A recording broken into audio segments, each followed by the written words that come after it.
आमा अब म 14-15 वर्षपछि आइपुगेँ घर है। 17 वर्षपछि 17 भयो बिर्सिस त जानी मान्छे बिर्सिस। अनि के छ त आमा मेरो यो बाल्यकालको कुराहरू केही थियो कि मैले त सबै बिर्सिसकेँ। हजुरलाई थाहा हुन्छ नि त, यसो भनिदिनु न। अब जतिन्जेल त यहाँ थिइस् त्यतिन्जेलसम्मको याद छ मलाई। त गइसकेपछि त अब भर्खर त भेट्दैछु के थाहा। तपाईँलाई छ नि सीता र ममा बढी माया कसको लाग्छ भन्नु त? त भन्न, तँलाई एउटा प्रश्न मेरो। भन्नु।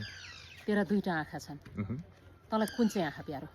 होइन हजुर भन्नु न, सीताको बढी माया लाग्छ कि? प्रश्नको जवाब दे। हजुर तँलाई कुन चाहिँ आँखा प्यारो छ? दुईटा आँखा त दुईटै प्यारो छ, दुईटैले देख्नु हो। जवाब त्यही हो। एउटा आमाको लागि दुईटा मात्रै होइन, जतिसुकै सन्तान हुन् आफ्नो आमाको लागि चाहिँ बराबरै हुन्छ भन्छु म।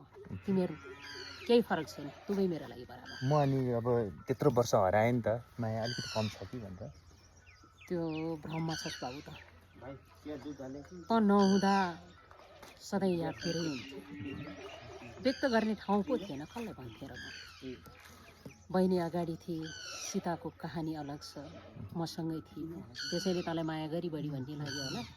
बैगुनी चाहिँ त होस्, तैँले कहिले सम्झिनुहोस्। तर हेर, हरेक घाँसमा मैले तँलाई नसम्झेको कहिल्यै थिएन। हरेक रातमा निधाउनु अघिसम्म तँलाई नसम्झेको कहिल्यै थिएन। अनि हरेक बिहानीमा म बिउ जाँदा पहिलोचोटि तँलाई नसम्झेको कुनै बिहानी थिएन। अब भन्, मैले माया गर्छु कि गर्दिनँ भन्नु त? त्यसो थाहा छैन, थाहा छैन मलाई थाहा छैन।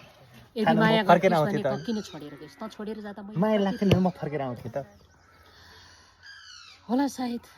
त्यो भोलिले देखाउँछ कति माया गर्छस् गर्दैनस् भन्ने कुरा। र एउटा कुरा चाहिँ यथार्थ के हो भने त माया गर नगर, हिजो पनि एउटा परिस्थितिले त छोडेर गएकै होस्, आज आइस्।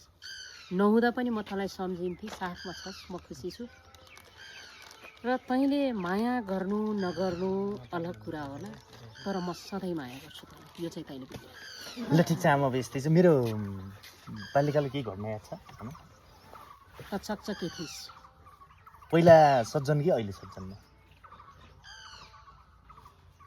त्यो अबोध बालक चकचक गर्थ्यो, अलिअलि फटाइ गर्थ्यो, ढाँट्थ्यो। त्यही सानो बालक नै उत्तम थियो। तर अहिले त हलक्क बढेर आइस्, राम्रो भएर आइस्, जवान भएर आइस्। तपाईँलाई म यहीँ बस्दै हुन्थ्यो जस्तो लागेको छैन?